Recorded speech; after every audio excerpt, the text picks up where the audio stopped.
создания армянского общества Абхазии именно благодаря деятельности КРУНК во главе с Альбертом Тополяном и его соратниками в тяжелые дни Отечественной войны народа Абхазии был создан армянский батальон, а в общеабхазское освободительное движение вовлечено около 1000 представителей армянской общины.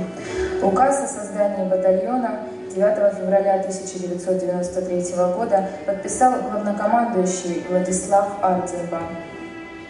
Когда враг вступил на землю Абхазии и возникла непосредственная угроза не только нашей государственности, но и самому существованию многонационального народа Абхазии, многие армяне, наши земляки, взяли в руки оружие и встали на защиту Родины. Так было на Восточном фронте, так было и на Эшерско-Гудестинском фронте. После освобождения города Гагра, когда началось формирование первой бригады, среди бойцов армян и среди тех армян, которые готовы были взять оружие, возникла идея создания отдельного армянского батальона, который бы носил имя выдающегося полководца времен Отечественной войны маршала Баграмяна. В формировании этого батальона своими обращениями, своими выступлениями, своим личным примером, личным участием важную роль сыграл тогда и Альберт Гаспарович Тополян. Формирование армянского батальона становится одним из тех событий, которые в итоге привели наш народ к долгожданной победе сентября 1993 года. Шли в него не только армяне. Это русские, греки, корейцы, евреи.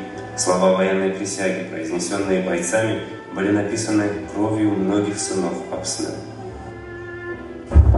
Я, Тополян Альберт Гаспарович, гражданин Республики Абхазия, вступая в ряды ее вооруженных сил, принимаю присягу и торжественно клянусь быть дисциплинированным, храбрым, честно и добросовестно служить своей родине Апсны, беспрекословно выполнять все приказы командиров начальников, строго хранить военную государственную тайну, всемерно беречь военное и народное имущество, до последней капли крови, не щадя своей жизни, защищать свое отечество.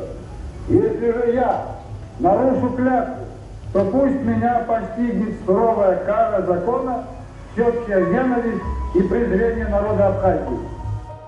Мы рады приветствовать вас на юбилейном вечере, посвященном 80-летию известного государственного и политического деятеля Абхазии Альберта Тополяна. Мы поздравляем нашего юбиляра и приглашаем на эту сцену самого Альберта Гаспаровича.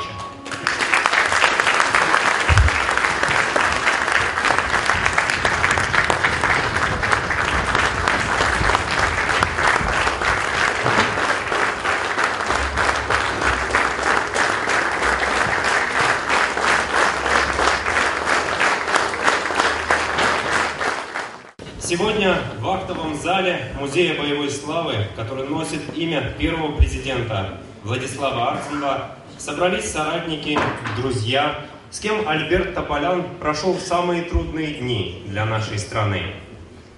На эту сцену приглашается вице-президент Республики Абхазия Виталий Габния. Мы отмечаем 80-летие видного председателя Национального освободительного движения абхазского народа Альберта Гаспаровича Тополяна. Вся сознательная жизнь Альберта Гаспаровича неразрывно связана с борьбой за независимость Апсны. Вместе со своими единомышленниками в начале 90-х была создана общественная организация КРУН, которая в дальнейшем вошла в блок «Союз». Данная организация сыграла важную роль в объединении многонационального народа Абхазии вокруг идеи строительства самостоятельного независимого государства. Трудно переоценить заслуги Альберта Тополяна накануне начала Отечественной войны народа Абхазии. Благодаря проведенной колоссальной подготовительной работе удалось привлечь в свои ряды сотни активистов, ставшими бесстрашными бойцами в последующем. Крун в дни войны стал центром организации вооруженных подразделений из числа армян Абхазии. В феврале 1993 года из отдельных подразделений был создан мотострелковый батальон имени маршала Баграмяна. Главная заслуга в этом принадлежала Альберту Гаспаровичу. И, конечно, не случайно, что удостоверение за номером 1 военнослужащего батальона было вручено именно ему. Запомнилось выступление Альберта Гаспаровича в день принятия присяги на верность Абхазии и ее народа, обратившись к личному составу подразделения со словами: «Благодарю вас за то, что вы дали мне право с чистой совестью стоять на абхазской земле». Качества настоящего лидера армянской общины позволили Альберту Гаспаровичу встать в один ряд с выдающимися государственными и общественными деятелями Абхазии. За особые заслуги перед Родиной указом президента Рауля Джумковича Хажимба Альберту Гаспаровичу Тополяну присвоено звание Героя Абхазии. Наши поздравления юбиляру и слова искренней признательности за вклад в строительство независимого государства. После зачитывания самого указа мне поручено, вернее выпала честь вам вручить это звание.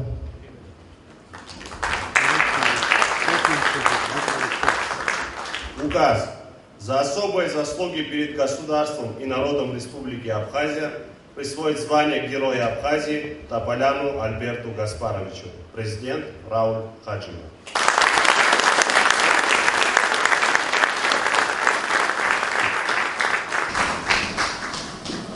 Альберт Гаспарович, позвольте мне собственноручно повесить это звание.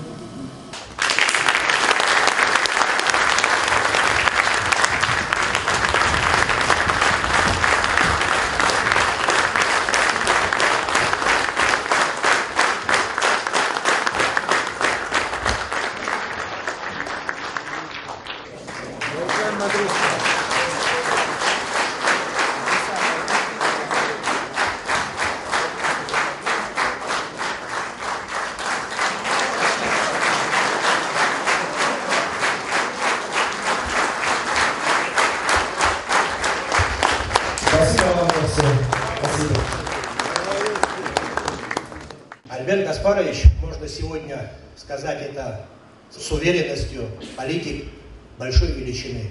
Сегодня, когда в истории перечисляем имена великих политиков современности 90-х годов, 2000-х, Альберт Гаспарович стоит прямо, вот, можно сказать, посредине этой когорты. Когда вот происходили эти бурные процессы конца 80-х, 90-х, я только-только переезжал в Абхазию, я все это слышал как-то, можно сказать, через СМИ, в газетах, помните, все это смутное время, когда перечислялись имена Владислава Григорьевича, его соратников, Альберт Гаспарович был рядом. Я помню всегда видеокартинку, когда показывали съезды, вот эти горячие, когда проходили баталии по становлению нашей государственности, всегда рядом с Владиславом Григорьевичем был Альберт Гаспарович Тополян. И еще раз повторять, для меня это большая честь сегодня чествовать этого человека. От имени Кабинета министров такой скромный маленький подарок из абхазского каштана с абхазской символикой, отделанные серебром нарды. Хочется сказать несколько слов об Альберте Тополяне не как о государственном и общественном деятеле, а как о простом человеке. Это интеллектуал в прямом смысле слова. Не просто хорошо разбирается в истории, литературе и искусстве, а знает ее до мельчайших деталей. Мало кому известно, что Альберт Гаспарович увлечен классической музыкой. И, наверное, мог стать прекрасным музыкантом, но жизнь распорядилась иначе. Можно еще долго говорить о роли и заслугах Альберта Тополяна, благо есть о чем сказать. Он настоящий патриот, для которого слова «долг», «честь», «верность» не просто пустой звук. Вся его жизнь свидетельство того, что он меньше всего думал о личных интересах, а больше о своей родине и народе. За верность служению Родине, за все, что сделано и уверен будет сделано, вам отдельное спасибо. Альберт Гаспарович и сегодня в гуще событий, проповедуя единство народа Абхазии, политическую стабильность в республике, экономическое процветание Апсны. Слава герою Тополяна! Юбилеем вас! Познакомились мы с Альбертом Гаспаровичем в кабинете нынешнего премьер-министра Абхазии Артура Микваби, который, кстати, был тогда секретарем горкома по идеологии. Он нас познакомил именно с целью для того, чтобы как-то мы начали сотрудничать. И с тех пор, и очень долгое время, мы шли рука об руку. Во всех его делах я всегда принимал участие, и во всех моих делах рядом со мной стоял Альберт Гаспарович. Вот тогда мы поняли, что у нас общие цели, общие идеи, общий взгляд на будущее нашей страны, нашего народа. И тогда у нас родилась идея объединить все национальные общины Абхазии. Нам удалось тогда объединиться с такой русской общиной, Славянский дом, который возглавлял Юрий Воронов, Ирены, греческая община, которую возглавлял Николай Патулиди, ныне оба покойны, к сожалению, Крунг, Айтгалара. Это стало основой для будущего нашего союза, который в трудной борьбе, непростой борьбе выиграл выборы в парламент, стал парламентским большинством. И это дало нам возможности принимать очень важные решения, которые вот сегодня стали основой нашей государственности. Было сказано много красивых, добрых слов, поэтому и здесь тоже написаны очень красивые слова, поэтому, Альберт Гаспарович, у вас много времени, вы потом растете.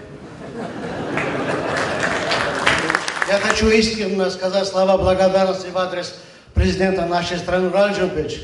Спасибо, что достойная награда нашла своего героя. Это правда, он заслуживал этого. Это однозначно, абсолютная правда. В самые трудные годы часто приходилось встречаться с Альбертом Гаспаровичем. Знаете, эти трудные дни, вот именно армянской общине нужен был такой человек, как он. Он своим волевым характером собрал вокруг себя замечательную команду, и эта команда его единомышленников выполнила ту задачу, которую был поставлен главнокомандующим. Это ребята, которые сидят в зале, которые форсировали реку Гумиста, штурмовали Цугуров. Они сегодня очень много в зале. Они, честно, были верные друзья Альберта Гаспаровича. И сегодня то, что такой замечательный праздник, и заслуга этих ребят. Спасибо вам, честно, за ваш подвиг. Я просто хочу сказать, я рад, что в эти трудные годы мы были вместе. И, честно говоря, иногда, конечно, он ругал нас. Я абсолютно ругал. Мне, конечно, доставалось, что я очень добрый для военного времени. Ну, всякое бывало. Но мы вместе решили ту задачу, которую должны были решать. Альберт Гаспарович, с праздником, юбилеем!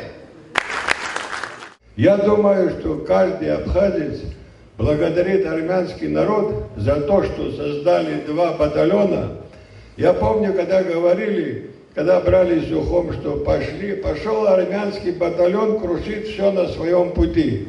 Вот это ты сделал для победы абхазского народа в этой войне. С твоими соратниками, с твоими друзьями. Я не хочу никого перечислять, потому что в таких случаях обязательно кого-то упустишь, которого надо больше всего. Ты сделал большое дело. И что большой политик, большой армянин, умный человек, и сегодня ты герой Абхазии по достоинству, я тебя поздравляю с этим, удачи и благополучия, всех твоих близких на твоем примере, как надо уметь сочетать политическое и военная составляющая. Ты воин, ты победитель, ты политик большой, ты большой армянин, но самое главное, ты наш большой друг. Я хочу...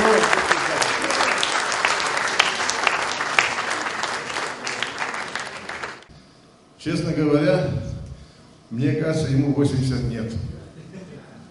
Если сказать, что Альберт Гаспарович такой мягкий, сладкий, я бы не говорил, потому что он очень жестко, в дисциплине держал нас всех и говорил, что для нас долг и честь выполнить свое для того, чтобы мы могли дойти до победы.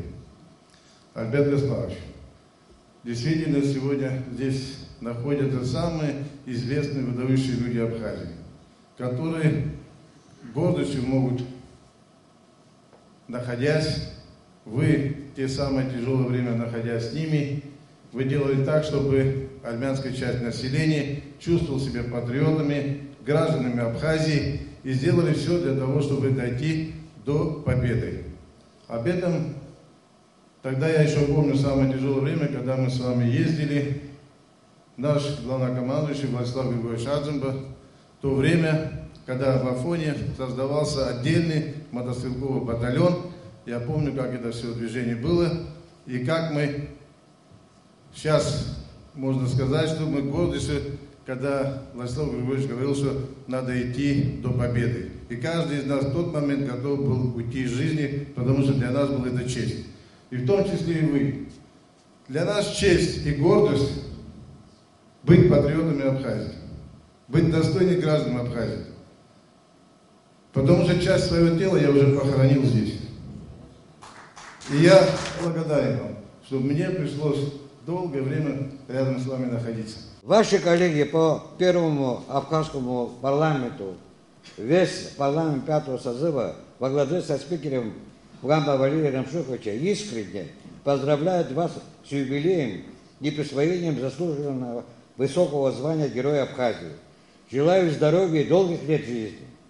Выражаю надежду в том, что вы и дальше будете вести активную общественно-политическую деятельность, общаться с молодым поколением, писать мемуары, мы решили вооружить вас полезным, на наш взгляд, для такой работы техническим инструментом. Еще раз наше поздравление, здоровья вам, долгих лет жизни, дорогой наш Альберт Гаспарович. Альберт Гаспарович, великий армянин Абхазии и великий гражданин Абхазии. От всей души поздравляю вас с юбилеем, с наградой, высокой наградой Героя Абхазии. Желаю вам здоровья, счастья и благополучия.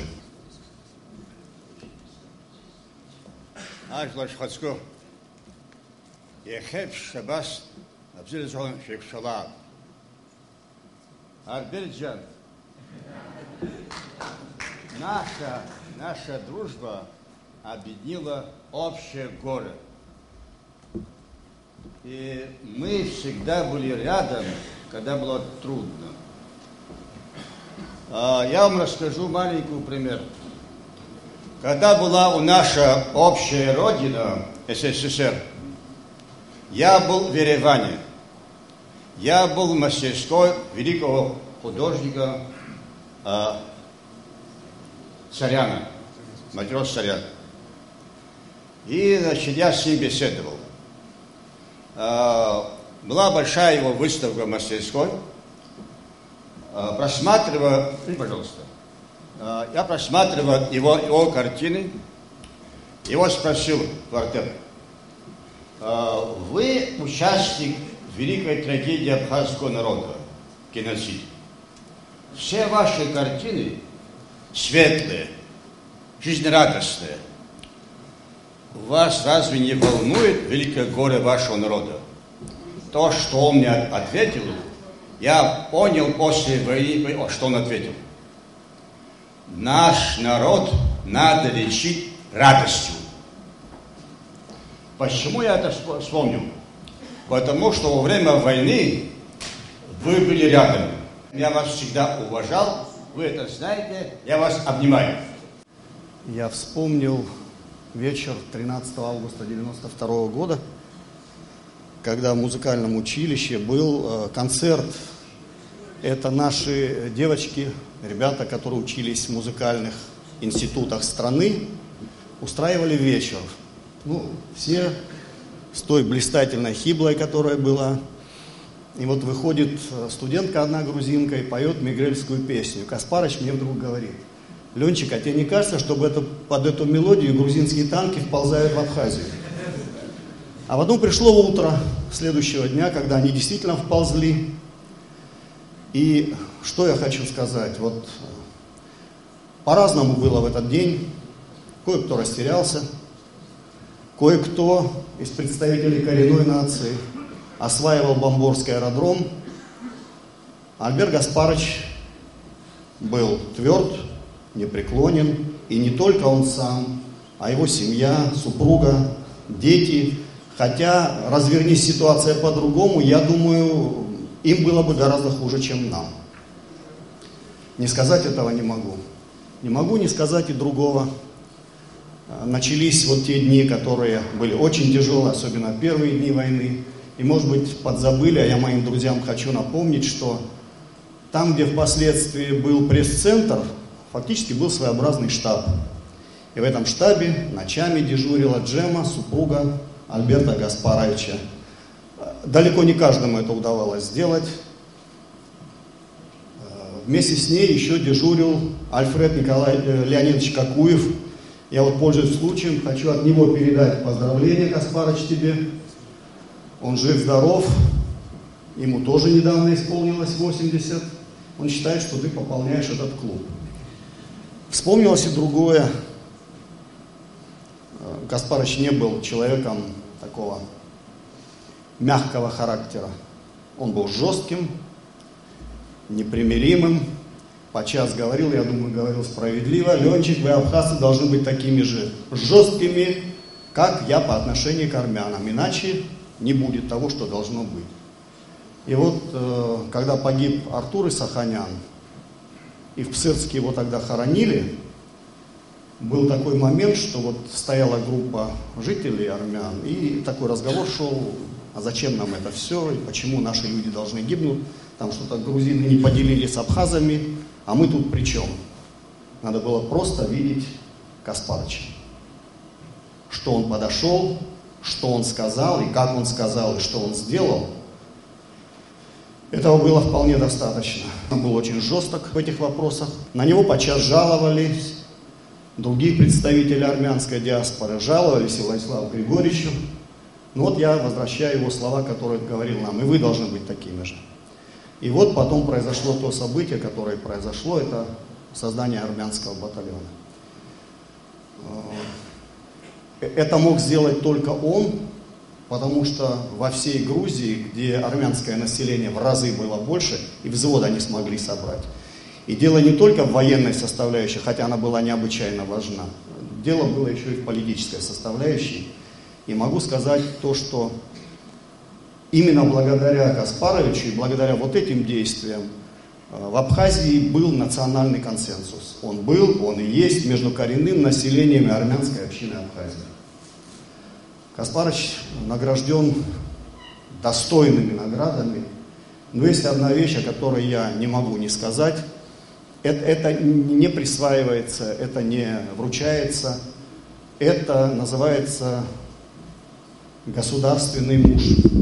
Это то состояние политика, человека, когда личные амбиции, и не только, а субъективно, а объективно реальные, когда обиды, даже обоснованные, все это уходит на второй план, когда речь идет об интересах государства. В том парламенте, о котором мы сегодня говорим, была целая плеяда очень достойных людей, которые окружали Владислава Арзенба. Я не хочу никого обидеть, назову хотя бы тех, кто уже ушел. Это и тот же Зураб Ачба, и Юра Воронов, и Сергей Багапш. Вот в этой плеяде у Гаспарыча было свое особое место. И в этом счастье Абхазии, счастье всех народов, которые проживают здесь, потому что это один из форпостов нашего общего сегодняшнего благосостояния. Гаспарыч, с юбилеем и с надеждой на столетие.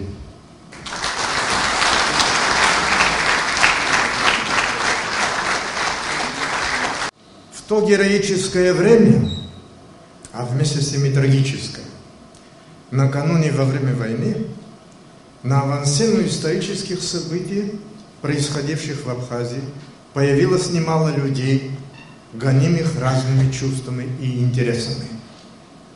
Но были среди них и такие, кто во имя общего блага готов был принести свою жизнь на алтарь Отечества. Одним из таких был Альберт Гаспарович. Появление Альберта Гаспаровича, опытного врача, верно выполнявшего клятву Гиппократа, в политическом амплуа для нас, уже находившихся в водовороте событий, было довольно неожиданным. С присущим ему обостренным чувством справедливости, высоких моральных максим и ценностей, не мог он оставаться сторонним наблюдателем. Создавая в ходе войны армянский батальон, Альберт Гаспарович первым присягнул в верности Абхазии. Его примеру последовали и другие. Ценой больших жертв и потерь армяне Абхазии подтвердили свое право считать ее своей родиной. И это во многом благодаря Альберту Гаспаровичу. Он один из тех, кто духовно и материально ковал победу, которая является поистине великой в новейшей истории Абхазии. Это всего лишь 80 лет, это всего лишь 80-я весна в вашей жизни. Для страны, для государства решительные люди не всегда могут быть правы, но только они двигают цивилизацию вперед. Разрешите от имени Министерства по туризму, кстати, которое вы возглавляли в 2000 году, подарить вам скромный подарок. Рекреационную картину, очень светлую. Дорогой Альберт Гаспарович, я счастлива поздравить вас с вашим юбилеем. Я счастлива поздравить вас с высоким званием Героя Абхазии. Я счастлива назвать себя вашим соратником. И от имени Государственного музея боевой славы имени Владислава Григорьевича Арцинба примите наш скромный подарочек.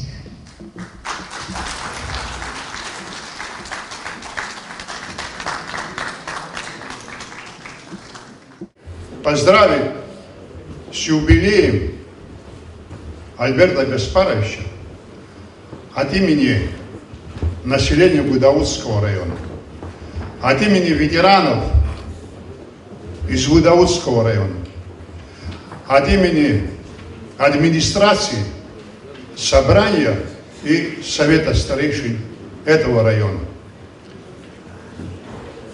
Вот здесь у меня небольшой подарок от тех, кого я назвал. Это 3 памятные монеты, медали с изображением портретов главнокомандующего нашей армии. 3 героев, главнокомандующего и 2 генералов Арцинба, Сосналиева и генерала Двара.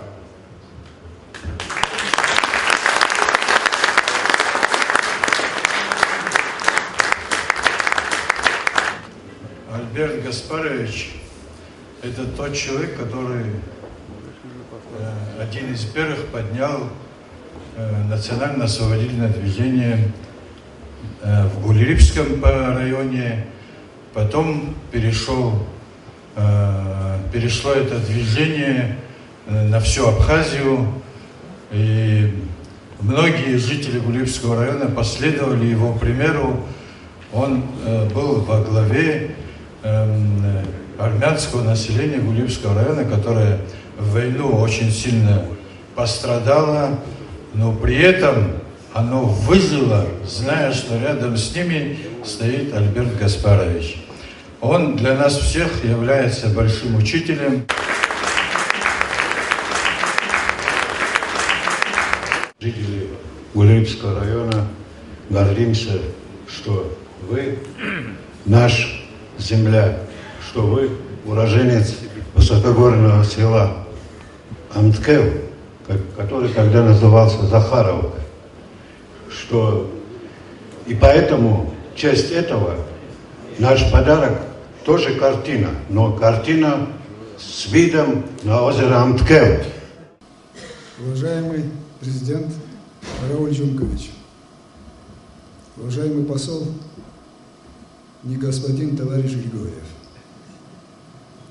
уважаемые гости, соратники, вот сижу и рассматриваю зал. Какие дорогие лица. Со многими начинали вместе. Жизнь распорядилась по-своему. По-видимому, остаться человеком в военное время было легче, чем в мирное время. Здесь свои нюансы. Сегодня столько было сказано в мой адрес. Честно говоря, где-то приятно, но где-то слишком много. И вот эта бурка, которая была преподнесена мне, это символ долголетия, мудрости абхазской. Символ очень серьезный. Надо суметь удержать эту бурку на себе, чтобы эта бурка не подавила меня. Постараюсь, чтобы этого не произошло. Но, коль было столько сказано в мой адрес, я бы хотел вернуться к истокам очень коротко. Олег Лесович выступал и говорил очень добрый анализ. Но в политику я пришел не просто так, не просто сбросил халат и пришел. Эволюция начиналась давно. В такую политику в таком возрасте, как мне было тогда 57, не бывает. Потому что эта волна национального освободительного движения была, вот эта планка была настолько высока, что надо было соответствовать этому. А с чего началось? Вот, может быть, таким составом мы больше не соберемся. Но я хочу сказать об истоках моего отношения к абхазскому народу, к стране этой. И скажу, вот моя любовь к этой стране и к этому народу. 1948 год. Родители на летних каникулах меня отправили в горы, на пастбище, отдохнуть. Мне 12 лет. Красоты неописуемые. Не выдержал, через 2 недели с очередной группой спустился на трассу, уже вечерело, полуторка с дровами, 3 едущих, 4-й водитель, и по дороге остановились в Латах. Дальше было, видимо, опасно ехать, но мальчики, что я знаю. Сопровождающие меня говорят, надо переночевать, вот ты пойди в этот дом, представься, что ты сын Тополяна Гаспара Иосифовича, переночевать. Я пришел, я сказал, что я сын такого-то. Приняли нас великолепно. Фамилия Ахсалба. Это 1948 год. Там впервые я поел мамалыгу на дошечке. Помню. Руками тоже помню. Это очень символично. Великолепный прием. Утром нас, когда он еще провожал, дал еще фруктов, говорит, папе передашь. Папа судья. Я приехал, я отцу рассказываю, говорит, добрые друзья мои, отец курировал этот регион. Я к чему веду? Вот это запечатлелось мне во всю жизнь. Если даже весь народ Абхазии будет против меня, образно говоря, все, что было заложено во мне тогда, это непобедимо. Поэтому, обращаясь к вам, хочу сказать следующее. Формирование личности начинается в 2 года и заканчивается в 7. Но тогда было мне чуточку больше. Дорогие родители, надо ронять в души детей добрые. И для меня все последующие годы Абхазия ассоциировалась с Ахсалом. Теперь вывод какой? Я тогда же не мог анализировать. Судья, Это взятка или какой-то... Я должен сказать, что семья жила бедно. Отцовские брюки мама переделала, я носил. Донашивал брат. Значит, это было дань уважения к человеку, который относился по-человечески к ним. Мой первый учитель, мой отец. Вообще моя семья. Таково было отношение ко всем, независимо от национальности. Так приучила меня семья моя. Планка была слишком высока. И вот когда говорят чувство обостренной такой справедливости, ведь я же тоже прошел определенный путь и в политику пришел, имея уже какой-то заряд, посыл. Ну, так получилось, что я начал работать врачом. В том отделении, особенно в интенсивной терапии, я вот для себя называю исповедальня. Пациенты, находящиеся в палатах интенсивной терапии, раскрываются полностью. Я имел, счастье, потому что я был врачом тогда, имел счастье общаться практически со всей интеллигенцией абхазской. Поэты, писатели, политики. Общая судьба в этой малой империи нас сближала. Это было дорого и близко мне, чаяние абхазского народа. Путь начинался давно. Но я помню еще другие дни. Я помню, когда начиналась вот эта моя деятельность, одновременно с халатом я и занимался всей этой деятельностью. Я завидовал, дорогие братья и сестры абхазцы, вам. Сплоченности, организованности. От второй больницы до площади недалеко. Я помню события 1978 года. Абхазы на зависть всем народам. Без единого шума. Ни одной поломатой веточки, ни одного окурка. Сплоченные. Это мощное движение. Я завидовал вам. Мне бы тоже этого хотелось. С кого я брал пример? Отец, да. Но для меня были люди, которые жили рядом со мной, гораздо старше.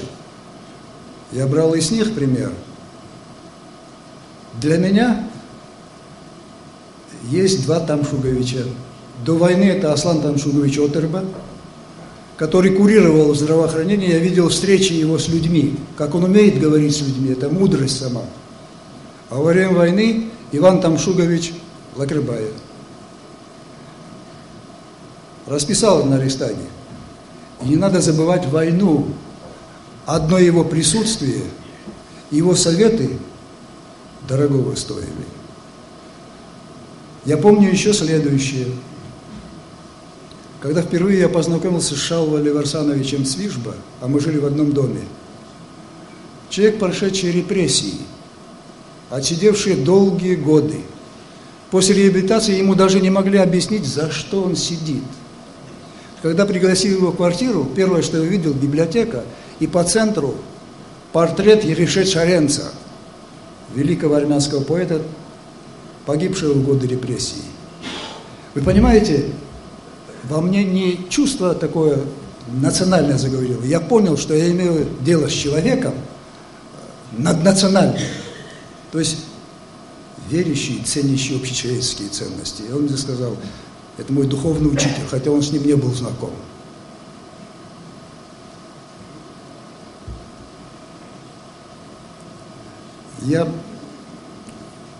Мне очень трудно говорить, но я должен об этом сказать. Я вот с моими соратниками часто обсуждаем и говорим, роль наша в этой стране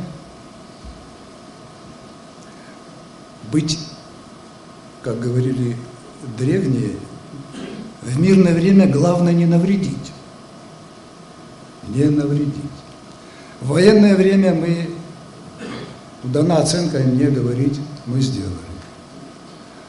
Я благодарю моих соратников, однополчан, но хочу напомнить им, они гордятся, и я горжусь тем, что мы сделали. Но мы не первые, которые создали вот такое вооруженное формирование за пределами исторической Армении. Первыми были эфиопские армяне. Начало Второй мировой войны. Бенито Муссолини, Северная Африка, Эфиопия. Трудно продвигаются войска. Что же случилось? Да там, говорит, какой-то армянский полк в Эфиопии. Руководил этим полком музыкант Налбандян. Исполнили свой долг перед тем народом. Налбандян оставил гимн. Я думаю, эти армяне оставили добрый след и на той земле. Обращаясь к своим соотечественникам, я говорю следующее. Уж так ли мы сильны и умны, если так рассеяны по белу свету? И вот, углубляясь в историю, изучая документы, я прихожу к выводу, что во многих бедах виноваты не другие, мы сами. Вина и причина всех бед в нас самих, армянах.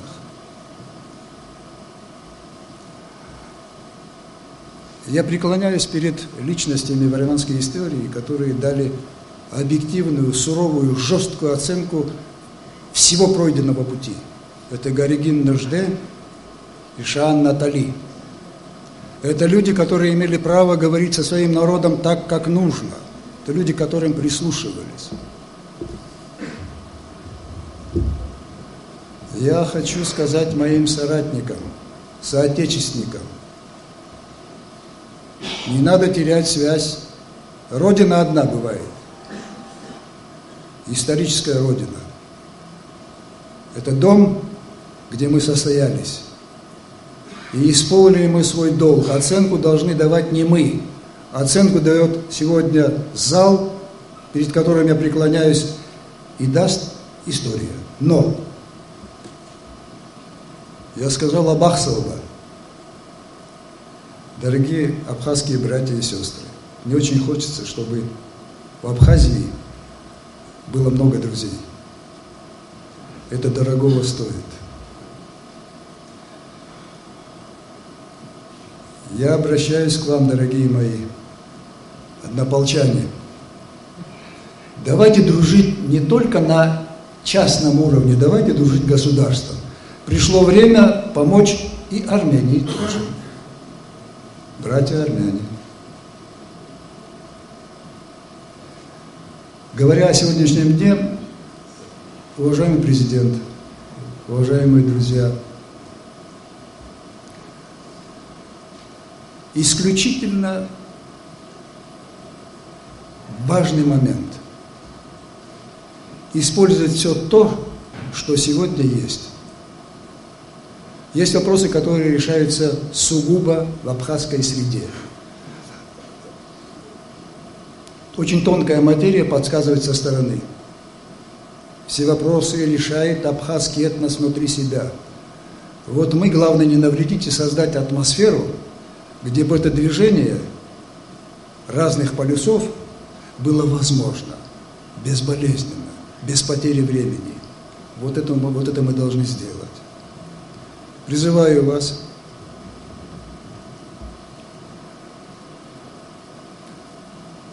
соратники мои. Не дай Бог, если общая угроза, мы все вместе. Но в мирное время решать должны вы, братья мои абхазы. Есть вопросы, которые должны решать вы. Мне бы очень не хотелось, чтобы решающими силами в Абхазии был бы не абхазский этнос. Это опасно. Это опасно. Должны решать вы. А можем создать фонд, на котором все это было бы возможно. Чтобы не было потрясений.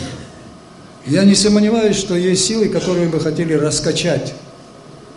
Далеко ходить не надо, вы все знаете. Это очень легко можно проделать. Это очень опасно.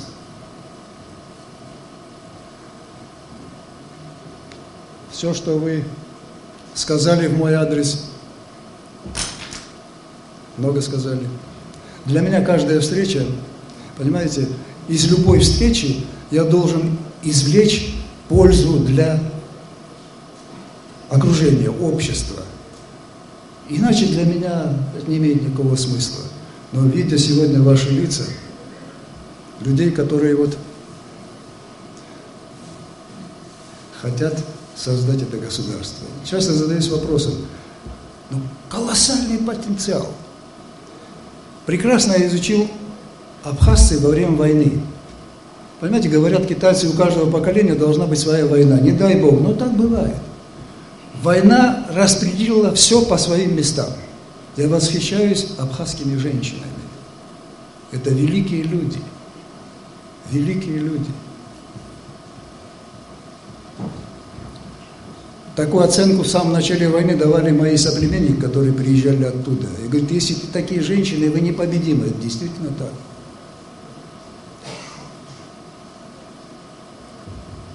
Но мы не имеем права расслабляться.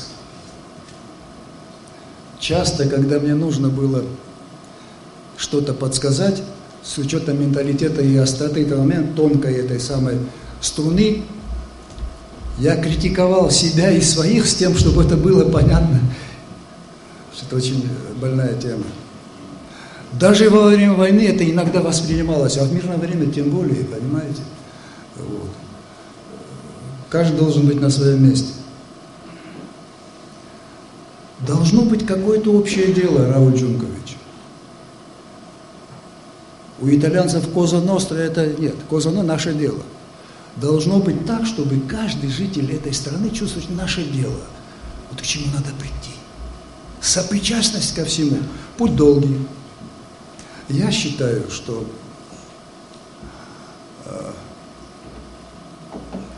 это моя точка зрения, я могу ошибиться. Нельзя раскачивать. Нельзя раскачивать лодку. Нужны люди, которые работали бы и слева, и справа, и в центре. Взаимопонимание. Не просто красивые слова. Если светишь, указываешь путь, но не греешь, недолгий путь. Надо, освещая путь, надо и греть. Но для того, чтобы греть,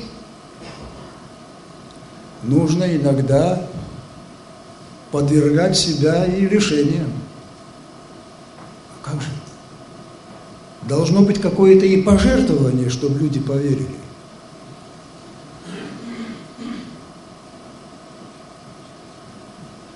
И вот когда я говорил об отношении моем к абхазам, часто меня мои коллеги, врачи критиковали. Людмила Аслановна Отерба и Флора Ксеньевна Амичба. Что, говорит, Гаспарович, так абхазам так?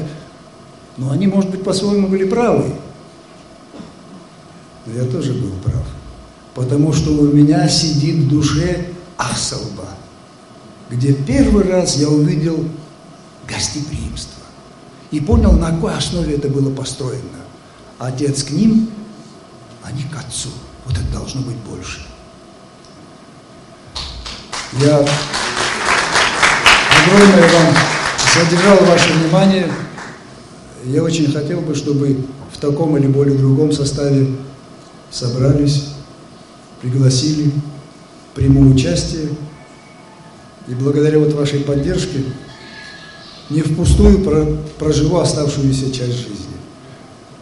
Что бы хотел сказать в конце? Понимаете, для меня очень важно отношение к тем, кто ушел. Очень важно. Не просто красивые слова. Что мы послали в бой безоружных. Я сегодня поблагодарил своих родителей, у которых я учился, которые были примером, но сегодня должен принести свои искренние чувства боли матерям за их детей, которые не дожили, не долюбили, не состоялись. Для меня это очень важно. Понимаете, если исчезнет это чувство боли за прошедших, жизнь не будет иметь перспективы.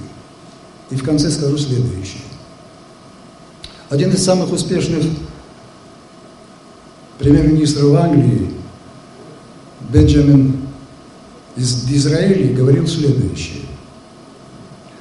Управлять можно двумя способами – силой и традициями. Но чтобы управлять силой, надо лишить народ традиции. Я прошу вас, чтобы не прерывалась связь времен. И другое. А вы вообще задумывались над тем, что исчезли великие цивилизации? Великие народы, хетты, аккады, шумеры, ассирийцы, вавилоняне. Абхазы есть.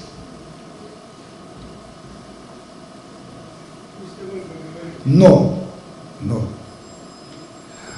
это моя точка зрения, что-то я для себя это говорю, вслух для себя. Все, что давало возможность сохраниться в веках маленькому народу. Может быть, нужен глубокий анализ.